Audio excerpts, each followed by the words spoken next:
The Energy Transition Act, signed into law this year by Governor Michelle Lujan Grisham, requires all local utilities to get half of their electricity from renewable sources by 2030. That's prompting a shakeup among rural electric cooperatives, which serve more than 200,000 people in New Mexico, and with the wholesale supplier, where cooperatives buy their power. Kevin Robinson Avila is a business reporter with the Albuquerque Journal, and he wrote an in-depth series this week exploring the issue. He spoke with NMIF correspondent Megan Kamerick about what all this means for New Mexico consumers. Kevin, thanks for being here on New Mexico in Focus. Thank you for inviting me. You did a three-part in-depth series this week on the shakeups among rural electric cooperatives here and their wholesale power supplier. Let's start with Kit Carson Electric Cooperative in Taos. It's blazing a new path by cutting ties to its longtime supplier, Tri-State Generation and Transmission, and it went with a different provider, Guzman Energy. Why did Kit Carson do this, and why is it so significant? Number of reasons. First and foremost, Kit Carson has been trying for many years to go in the renewable energy route with solar, wind, and other technologies and get away from fossil fuels. And with a long-term contract with Tri-State stretching out to 2040, under those contracts, the rural electric cooperatives are only allowed to produce up to 5% independently from what Tri-State supplies to them. So the other 95% must be under the contract bought from Tri-State, and that doesn't give a lot of leeway for an individual cooperative that wants to pursue alternative energy projects. The other part was up at least until 2014, Tri-State was regularly raising its rates every year or two, and it actually went up from about 2000 to 2014 by more than 100%, the rates, the wholesale rates that Kit Carson was paying. And then in steps this alternative energy provider, kind of an upstart challenging Tri-State's dominance in the region, offering to rapidly move to alternative energy, solar, wind, and so forth, and save a great deal of money doing it. And so Kit Carson decided it would buy its way out of its contract, break that contract, and sign with Kit Carson, and that's what it did. Sign with Guzman. Excuse me, with Guzman, yes. Bottom line, yeah, they have a goal to be 100% daytime powered by solar energy, 100%. That's kind of trailblazing, and they expect to have that in place by 2022 with rapid rollout of solar facilities and wind facilities, battery storage to back up the solar. They expect to be the new energy mandates in New Mexico say all utilities or electric cooperatives and others in the state need to be at 50% renewables by 2030. That is, everything that they get, all the electricity they provide to their customers, 50% of it needs to come from renewable resources. This is under the new Energy Transition Act. That's correct. Signed into law this year. Right, took effect in June in New Mexico. And Kit Carson says with what it's doing, it will reach that 50% by 2022, 8 years in advance of basically every other utility or rural electric cooperative in the state. How is this being touted as a possible model for other cooperatives? Well, the model is, there's two sets of things going on here. One is Tri-State is a generation and transmission association that is basically owned by all the cooperatives it serves. It is based on the whole structure of rural electric cooperatives, which came up in the 1930s under the reforms at that time, the Rural Electric Cooperative. Oh, the Rural Electrification Act? Yes, which gave rise to cooperatives because in the rural areas where there are so few people and so much distance between them, it's incredibly expensive to run those transmission lines and provide the energy and get it out there. And so by the time the 1930s were around, urban centers, everybody had electricity. But really rural areas and farming communities, they still didn't have it in many places. So the rural electric cooperatives came about to supply that electricity, much more expensive, with federal help to do so. And in the process of all that, not just the rural electric, these are distribution cooperatives. They don't produce their own energy. That's incredibly expensive and complex. So associations like Tri-State Transmission and Generation, or Generation and Transmission, came about in order to provide that energy to these cooperatives, which then distribute the electricity to their members around the state. So Tri-State has been in operation since 1952, I think. Bottom line is they invested over decades, and Tri-State actually started serving New Mexico in the year 2000. So it's going on 20 years serving the New Mexico cooperatives. But they serve like 43 electric cooperatives in 4 different states. They're called Tri-State, but it's actually 4 states. And the vast majority of those cooperatives are in Colorado and New Mexico. Thing is that they've invested an immense amount of money in the generating facilities, be they coal plants or other types of energy. And they owe a lot of money on those things. And so you sign long-term contracts. This is to provide stable electricity to the cooperatives. And that is a debt, basically, that all the member cooperatives take on their shoulders in a way that reflects the size of the cooperative and so forth. Everybody paying for and staying in the contract is the way that you pay that back. That's how all this got set up. So it's provided a very important service for decades. But in order, so your question was, how did all this come about? There's 2 things going on here. One is, you have these new mandates in Colorado and New Mexico to move toward renewable energy and low-carbon resources. And you have people on the ground who are customers of those cooperatives who want that to happen. And in order to make that happen, like in the case of Kit Carson, though, you got this contract that stretches out to 2040, and I told you the parameters, 5% is all you can generate on your own. How do you do that? They wanted Tri-State to move faster into renewables, so. Or at least give it the independence to do so, and Tri-State is not set up to do that. So they broke away from the cooperative, and what happened is, for other cooperatives watching it and facing the same kinds of things that Kit Carson is facing, they started thinking maybe we should go that route. And so in Colorado now, there's 3 cooperatives, including the biggest cooperative in the entire Tri-State network in Colorado, is considering going that route, breaking away from Tri-State. So are the cooperatives sort of more leading on moving to renewables than some of the bigger utilities like PNM? No, I don't think that's the case. Some cooperatives are definitely leading. And really it depends on their customer base and what that particular customer base wants. And is the cooperative leadership responding to that customer base or membership base to do the things that they want? In the case of Kit Carson, they have a much more clean economy oriented, let's say, community up there that really wants these things, with a leadership in the cooperative that wants to respond to those things, and they've really moved aggressively in this direction. Other cooperatives are more happy with the services they're getting from Tri-State.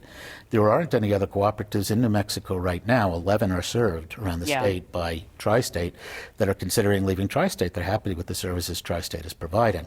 But in Colorado, it's kind of an uproar because you have these big cooperatives that do want to go that route. Now, Kit Carson had to pay about $37 million to end its contract.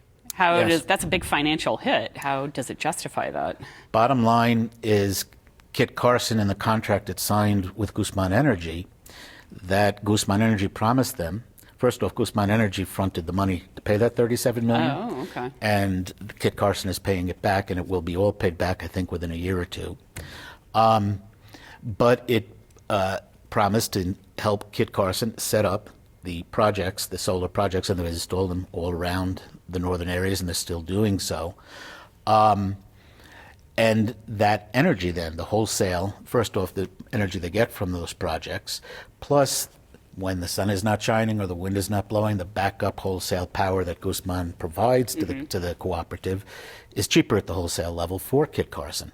They calculate that over the life of the contracts, a 10-year contract going out to 2025, they'll have saved between 50 and 70 million, even with the 37 million they paid. So now that Kit Carson will be free to set up its own, which it had limited ability to do under Tri-State, it can set up its own solar generation systems. And it is. And they have, this is the interesting part, it's a model that they're really, and that's why I called it trailblazing, of what they call distributed generation. What we've had for decades, for more than a century, is these huge centralized power plants with utilities that then run those plants, and in this case for cooperatives, then supply it to distribution cooperatives who then run it out to the houses and the buildings and everything else. Private entities or public utilities like PNM, they run the generation and the distribution. But it's all been these huge centralized coal plants and other facilities like nuclear, all centralized in one place, and these are very expensive things to construct and to operate. With solar and wind, these are now, especially with the incredible decline in prices for these things, set up distributed generation. We actually put the solar plant or the wind facility right in the area where it needs to be, and providing the energy then, or the electricity, as it's needed and when it's available in those communities, distributing it all over. That distributed generation model is something that Kit Carson is really spearheading, and it's allowing it to still maintain grid reliability through distribution. One place is not, cloudy over there, but it's still sunny over here. It supports each other, battery storage to back it up, new technology so that they save the electricity for when that sun isn't shining. And then, of course, they rely on Guzman for when none of that is available for the wholesale electricity that Guzman sells them. But that's a very, very new model that National Renewable Energy Laboratory, DOE facility in Colorado, is actually working with Kit Carson to study the model, see how it works, and make it something that other rural cooperatives could consider.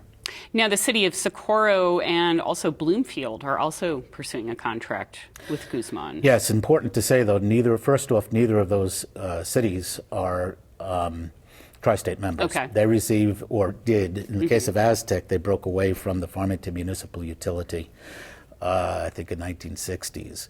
Bloomfield is still a member, or receives its electricity from Farmington Municipal Utility.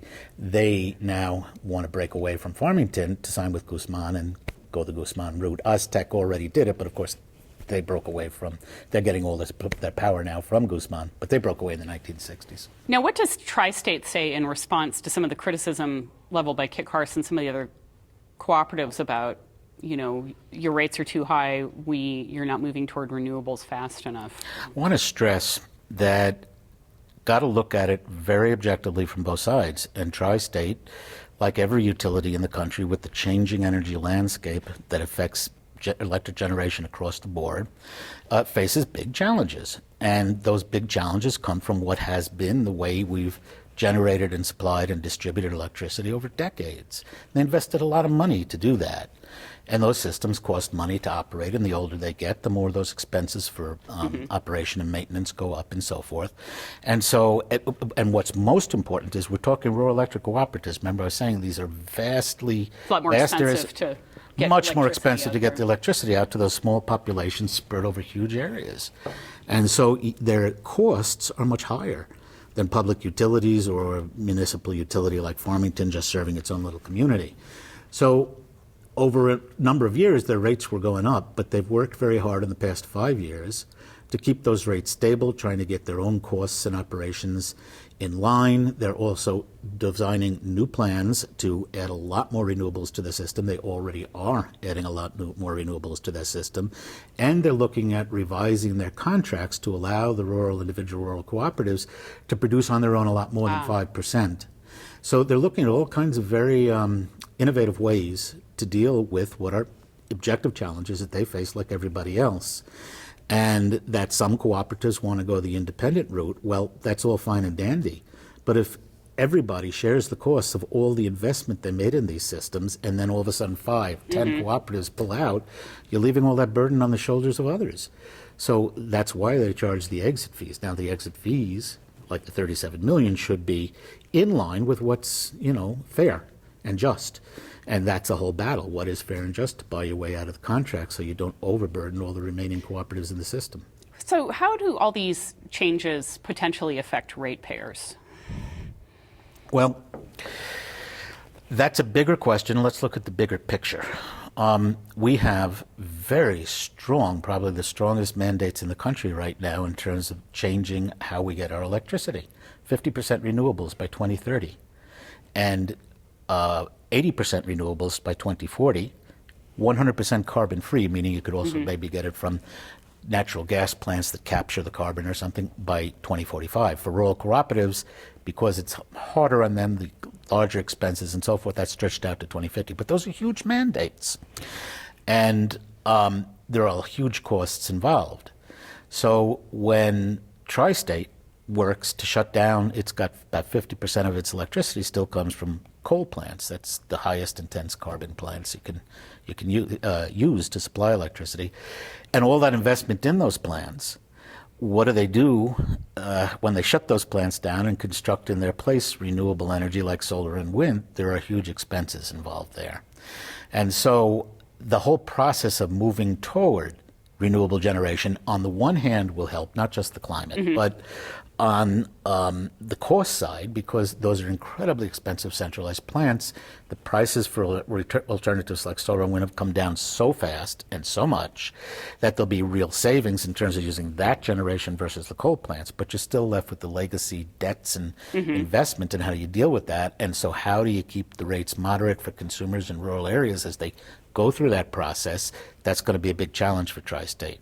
If you have a cooperative like Kit Carson that breaks off on its own, no longer paid its $37 million, no longer has to take on the burden of that whole transition that the big Tri-State serving 4 states is going to go through, well, their rates individually will benefit a great deal. That's where the 50 to 70 million comes from, because they could immediately get the benefits of the lower cost of solar and wind and no longer be paying Tri-State.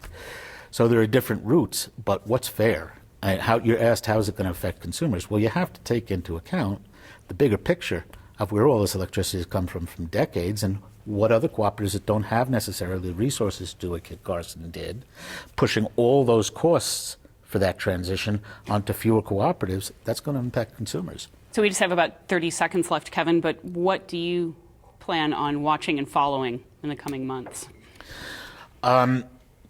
Well, one thing, which is not the rural cooperatives, but PNM, in its case with the San Juan Generating Station, the coal plant that they want to shut down, there's a whole process going on in the regulatory level here in the state. All of that is part of the mandates. All these things changing and happening. Rural or PNM is coming from very strict mandates, and we want to watch and see how the electricity, the utilities, and cooperatives are responding to those mandates. Well, Kevin Robinson-Avila, thank you so much for your reporting on this for the Albuquerque Journal. Thanks for talking with us about it. Thanks for inviting me. Appreciate it.